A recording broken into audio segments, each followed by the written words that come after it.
Good morning, everybody. It's a very difficult morning in the sense that when we talk about real estate financing, there's none. So, how do you start actually?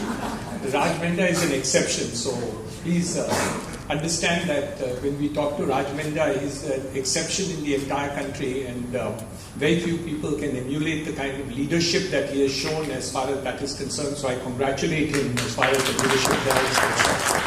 Mr. Sanjay Dutt has done so many transactions for me, so I can only but be grateful to him for this. So when he calls and summons me, I'm always very happy to come over here. Besides, I myself was chair of FICCI for 12 years in the FICCI Real Estate Committee, so I'm very happy to do it. But when Sanjay calls, it's like a summons from the court. So I'm very happy to be here. Dilip Shenoy, I owe a very big thought to, because he changed my whole idea of what giving was all about. And he may not even know about it. He happened to head the skill development side of the country, and he gave me all the good ideas to do it. We started with skilling about 7 years ago with 120 people per year that we did, and we thought we did a good number. This year, thanks to his thought and leadership, we do 6,000 people of the poorest of poor. And we don't take a penny, and up till today, government has still not given the money they are supposed to spend thousands of crores on. But we still continue to do it, and our target for this year is 8,000. So I owe a lot to all the leaders who are sitting over here, and it's good fun to be here with them and with all of you this morning. The last 3 years that we've seen demonetization, followed by GST, followed by RERA, followed by IBC, followed by Benami Act, etc., has seen the entire gamut of change in terms of financing requirement for the purposes of real estate. And these challenges have, at some point of time or the other, partially been met by NBFCs coming into the fold. So in reality, the banks actually did not lend more into the real estate business, but they lent money because after demonetization, banks got a hell of a lot of money being deposited with them.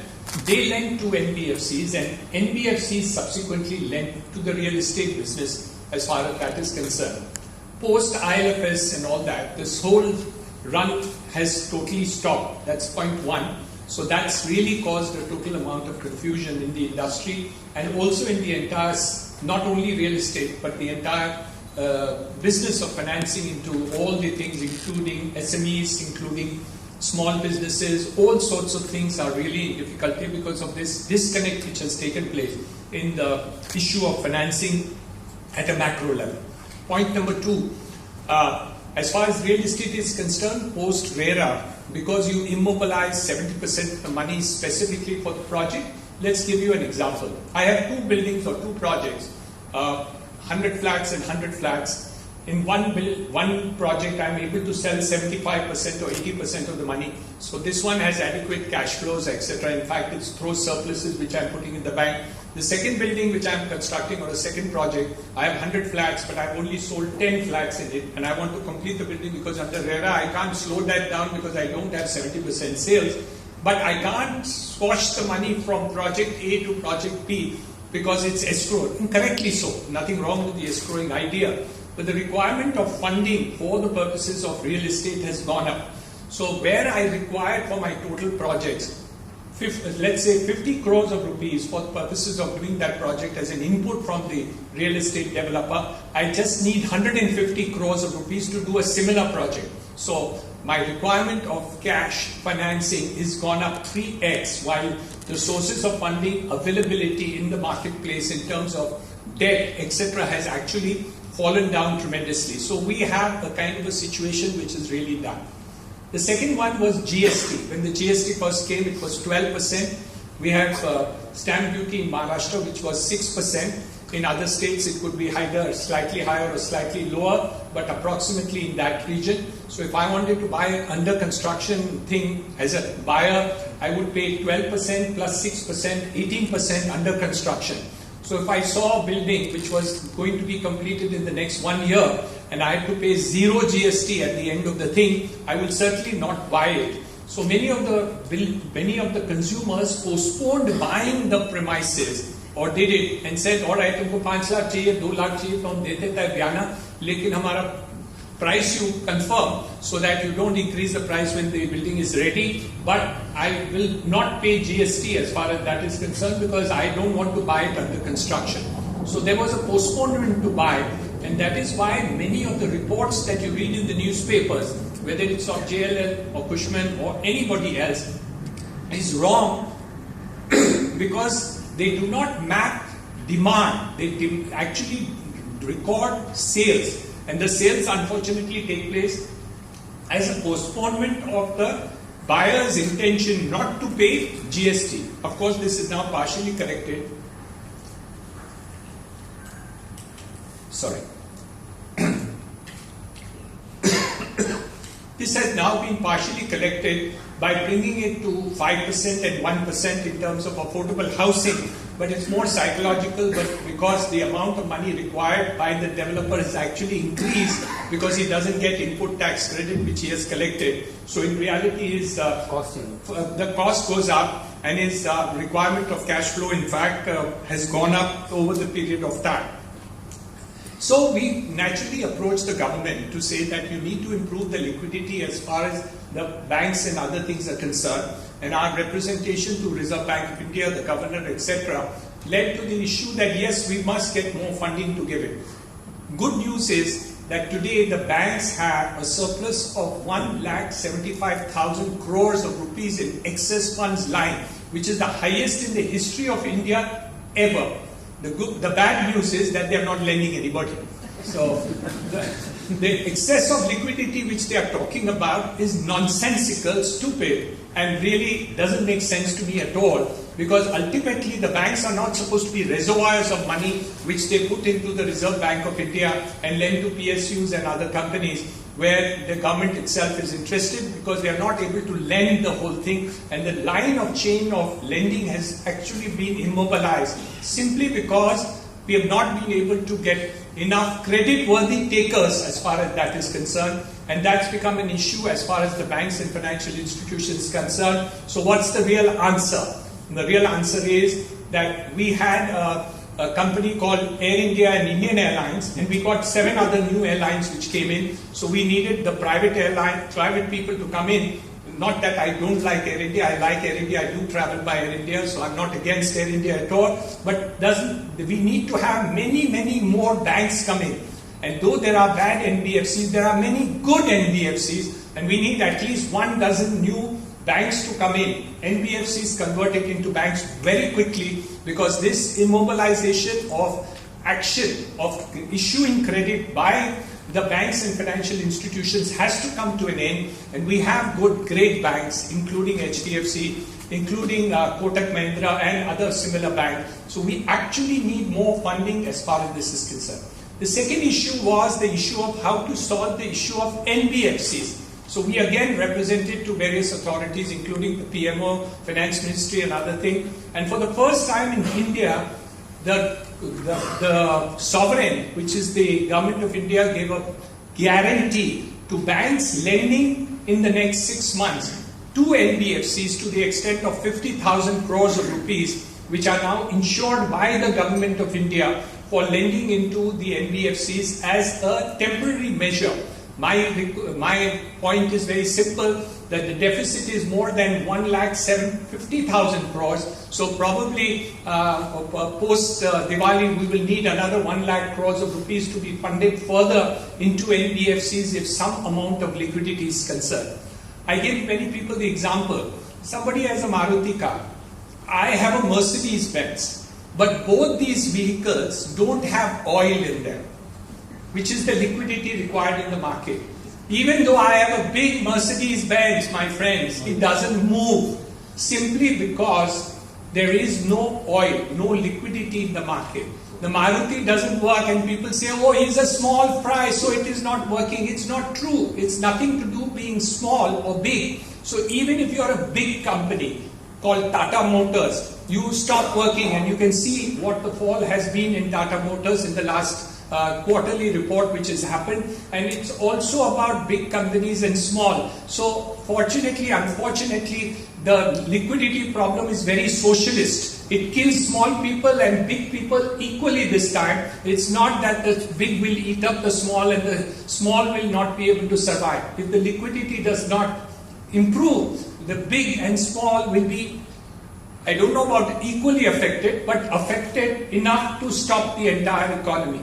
So today I would say 50% of the people in real estate are in difficulty. If you don't stop the liquidity, they don't improve the liquidity issue, it's going to increase. Somebody of course tempted me to say, what is the figure? And I said 70%. And I don't even know whether it's 70, 50, 60, 55 or 90 or 100. It doesn't make any sense. But the liquidity issue in the market is the prime issue. It's not about the demand. It's not true. The fact that demand is there. There is a demand in the marketplace both for the residential and the commercial space, but the fact is that because of the other idiosyncrasies in terms of downright liquidity not happening, the impetus to buy is actually postponed by people. They don't want to do it in a hurry when they find that the market is actually indisposed. So I don't agree with it at all. The second part of the whole story is slightly different, which is we have a new sector in the entire industry, which we have not really appreciated fully. It's only the Prime Minister who's saying it again and again, and Mr. Sanjay Dutt also talked about it in his introductory remarks. And what is that? It's a sector called affordable housing. And I want to repeat on it. They've given infrastructure status, which means tax-free. They've brought the GST rate to 1%. They allow 90% loans to be given it. There's a 3% subvention for the purposes of affordable housing, and that is a sector which is going to grow at the pace of 35-40% compounded per annum for the next 5 years. And I say compounded is the minimum figure. So it is like this story. It is the story of a company called Mercedes-Benz, and it's a story of a company called Maruti. So what is the volume of Mercedes-Benz which is sold every year? Anybody has a figure? 30,000, 35,000 cars per year, and that's a fantastic figure for Mercedes-Benz. And how many Marutis are sold every year? 1 lakh plus. No, sorry, 1.1 million cars. All right. So let's presume the Mercedes company decides, looking at Maruti, that I want to make 1 million cars. What would happen to that company? That's what's happening in real estate. So a large number of people are focusing into the sector which the Prime Minister is not supporting. Not the demand of the economy. It's the Prime Minister who says, focus on this thing, we will give you the benefits. Focus on electrical cars and we'll give you the benefit. Focus on affordable housing, we will give you that benefit. And that is where the whole entire segment is going in the next couple of years. So this entire movement which is going to take place is there. The third point that I want to bring about is the fact that there is a change in the entire thing which is coming back, which we are not able to understand totally. It is similar to what happened in 1991 with two cars which existed in our market. I don't know, Raj, if you remember. We had a car called Fiat and we had a car called Ambassador. And those were the cars. Those companies, when the change took place, were guaranteed by Maharashtra government. The Fiat company was guaranteed. Don't change anyone, don't remove the labor, don't change the technology. We will buy Fiat cars for the taxis in Mumbai and the whole of Maharashtra permanently, and no other cars will be taken as taxis ever. And the Fiat did not imbibe new technology. Same thing happened in Kolkata. The government promised, West Bengal government promised Hindustan Motors, don't remove and change any technology, don't change the labor. As far as that is concerned, please continue the old car called Ambassador. What really happened was both the Fiat and the Ambassador disappeared completely in spite of government guarantees of West Bengal and state of Maharashtra. These guarantees also disappeared and the companies also disappeared and everybody disappeared. And the Marutis came, the Mercedes-Benz came, the Skoda came, all the other sectors of the sector came. All these things made a world of difference. So similarly, the real estate business is going to change. And that is where people like Raj Minda make a difference. Because he's now talking about co-living, co-working, commercial, creating new ideas, imbibing new financing systems to do it, bringing about equity from international players to increase this kind of a thing. That is the change that is going to happen in the real estate business to business if you want to survive, not if you want to grow. I also give the last example of a company called Reliance. When I was young, the company called Reliance was called only Vimal. 99% of the entire business of the company called Reliance was Vimal Textiles, as far as this is concerned. Do you want to make a guess as to what is the percentage of textiles in the turnover of Reliance today? Make a guess. 5%. 7%. 3%. Yeah, 0.01% of the total turnover of Reliance in textiles is 0.01. So if Reliance had not changed, like we in real estate don't want to change. If you don't become the Raj Mindas of the world and learn to imbibe change, if you don't make innovation happen, we can all laugh at Raj Minda. That bugger is laughing too at all of us when he goes to the bank. He's got so much bloody money. He is the only one who has ever come to me in the last 1 year. Have you got properties for me to buy? Please tell me. And when I said no, he has sent 3 teams of people to my office to meet my number 2s and number 3s to say this property of yours is very good. I have the money for it. I'll pay you cash and I'll pay you more than Brookfield. Don't worry about it. Just give it to me. So the point is, what I'm trying to put across to you, that the growth of real estate is going to happen, irrespective of who you and I are. Are you going to be Hiranandanis of the Fiat and the ambassadors of yesterday, or will the Hiranandanis be the Skodas and the Marutis of tomorrow? Are you going to be the innovation of what Sanjay Dutt is doing in terms of it? He's entered into Tata and he has sold whatever he thought is not working and he has bought whatever he wants to do it. You will see the paradigm thing taking place as far as action is concerned by Sanjay Dutt. That is what we need to do, and we need to do it. In my office, we have a very successful team which has worked very successful for 30 years. Niranjan, you don't have to worry. You know, ऐसे नीचे उतर तो market होता ही है. अपने को कोई बदलाव करने की आवश्यकता नहीं है. My senior most fellows will tell me that in Hindi to have effect on me. And I know the fact that chalta hai means the old idea of working, and you don't need to make a change as far as this is concerned. So you're going to keep seeing manifold changes. And somebody in one of the meetings, I think it was the Realestate meeting, somebody told over there on the platform that don't worry, now all the changes which Modi wanted to do is over. ये 3 साल में सब बदलाव करके सत्यानाश करना था वो हो गया. अभी सब अच्छा करेगा वो, क्योंकि अभी इतने majority से आया. So I went on the stage and I said, the man who has done all this बदलाव, why will he change? You have to change. वो तो और भी बदलाव करने वाला है, क्योंकि वो बदलाव करके और वोट्स लेके आया है. So he is the day. What I'm trying to put across to it is going to change. Let's take one new change which came in the budget, and we all need to record this very, very carefully. One of the biggest things which came in the budget was there's going to be a national rental housing policy of the Prime Minister. And when he says that there will be a policy, there will be a policy. Incidentally, they put it up within 2 days of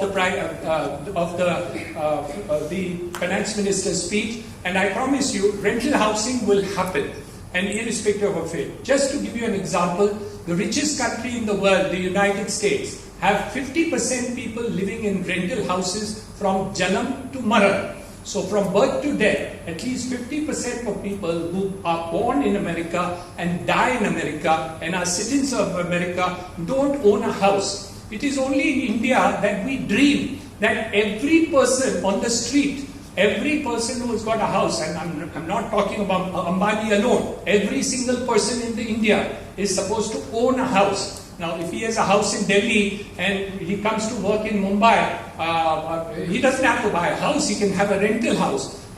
So I don't see any reason, and I think the rental policy is going to work. Of course, I don't know whether I would like to go and live in a co-living house. My wife will definitely object to it if I have to live with somebody else.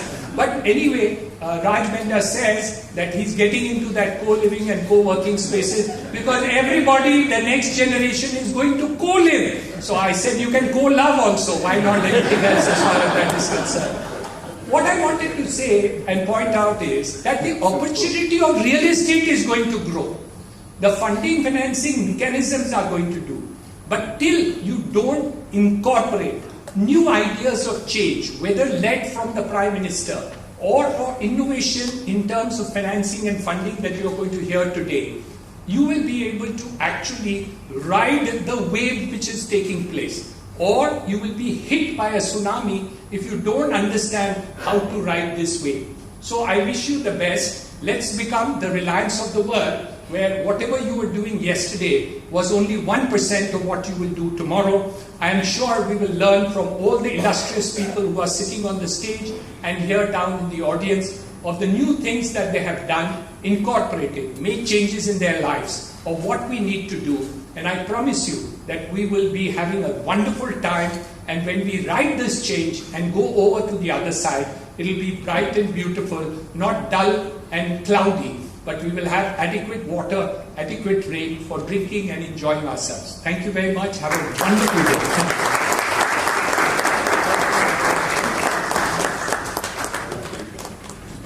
Thank you, Mr. Hiranandani.